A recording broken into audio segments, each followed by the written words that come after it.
1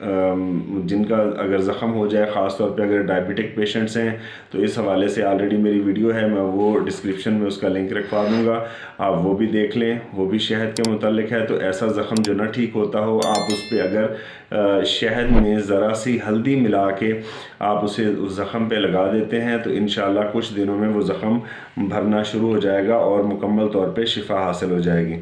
اچھا جی، بچوں کی کمزوری، چھوٹے بچے ہیں اور گرو نہیں ہو رہا ہے، ٹھیک ہے، اپنا اچھی طرح سے وہ ان کا جو جسم ہے وہ بڑھ نہیں رہا، ان کی نشو و نما رک گئی ہے اگر، تو ایسی صورت میں آپ انہیں دودھ میں شہد ملا کے دیں۔ اگر مکھن آپ افورڈ کر سکتے ہیں اور بچے مکھن کھا سکتے ہیں تو پھر تو اور زیادہ اچھی بات ہے۔ آپ مکھن کو شہد سے میٹھا کر لیں، تقریباً 1 کھانے کا چمچ مکھن ہو، اس میں آپ 2 کھانے کے چمچ شہد شامل کریں۔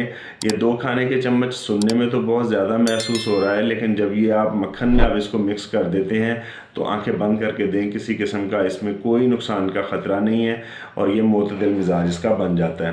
اچھا جی، اب ایسے مریض کے جن کو کھانسی کا ایشو ہے اور کھانسی کسی بھی دوا سے ان کی ٹھیک نہیں ہوتی، انہیں چاہیے کہ وہ شہد میں کالی مرچ کی راکھ ملا کے اس کو چاٹیں، ٹھیک ہے جی۔ تو انشاءاللہ چند دن اس کے استعمال سے آپ کی پرانی سے پرانی کھانسی انشاءاللہ آپ کا پیچھا چھوڑ دے گی۔ اچھا جی، اب اگلی چیز ہے وزن کم کرنے کے لیے۔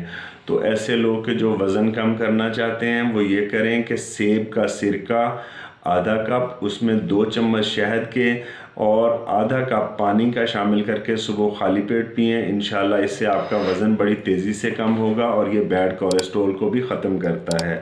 اچھا جی، اب اگلا فائدہ ہے جی آنکھوں کے متعلق، کہ آنکھوں کی صفائی اور آنکھوں کی صحت کے لیے جو قدیم اطباء ہیں وہ اس کو آنکھوں میں لگانے کے لیے استعمال کرتے تھے۔ ہماری فیملی بھی الحمدللہ اس کو استعمال کرتی ہے۔ آپ رات کو سونے سے پہلے 1 سلائی دونوں آنکھوں میں شہد جو ہے وہ ڈال کے سوئیں، ٹھیک ہے۔ شروع میں یہ بہت زیادہ چبھتا ہے اور یہ آنکھوں کی میل کچیل کو بھی صاف کرتا ہے، اس کے علاوہ آنکھوں کی تھکن کو اتارتا ہے، نظر کو تیز کرتا ہے اور آنکھوں کو شفاف بناتا ہے۔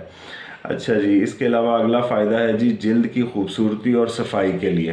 اگر آپ جلد کی خوبصورتی چاہتے ہیں، حفاظت چاہتے ہیں تو آپ یہ کریں کہ شہد، روغن گلاب، اس میں آپ ذرا سی کلونجی اور کچور، یہ 4 چیزیں، یعنی حسب ضرورت آپ نے اس کو اس حساب سے لینا ہے کہ یہ پتلا سا لیپ بن جائے تو آپ نے جلد پہ اس کو لیپ کر دینا ہے۔ 1 دن چھوڑ کے اگلے دن آپ نے اس کو دوبارہ استعمال کرنا ہے۔ چند دن کرنے سے انشاءاللہ آپ کا چہرہ ہر طرح کے داغ دھبوں سے صاف ہو جائے گا اور آپ کی جلد چمکدار اور خوبصورت ہو جائے گی۔ تو یہ تو ہو گیا جی شہد کے فوائد، ٹھیک ہے جی۔ اب آتے ہیں کہ اصلی شہد کا پتہ کیسے چلے گا، کیونکہ بدقسمتی ہے ہمارے ملک کی کہ یہاں ہر چیز میں ہمیں ملاوٹ جو ہے وہ اتنی زیادہ ہو گئی ہے کہ ہمیں پتہ ہی نہیں چلتا کہ اصل چیز اور نقل چیز میں فرق کیسے پتہ چلے گا۔ تو ناظرین اکرام، شہد کو جانچنے کا ایک آسان طریقہ میں آپ کو بتا دیتا ہوں کہ آپ نے 1 چمچ میں شہد لینا ہے اور اس میں ماچس کی تیلی کو ڈپ کر دینا ہے، جہاں سے وہ جلتی ہے، جو مسالے والی سائیڈ ہوتی ہے وہ آپ نے اچھی طرح اس شہد میں چھپا دینی ہے اور 15 منٹ انتظار کرنا ہے۔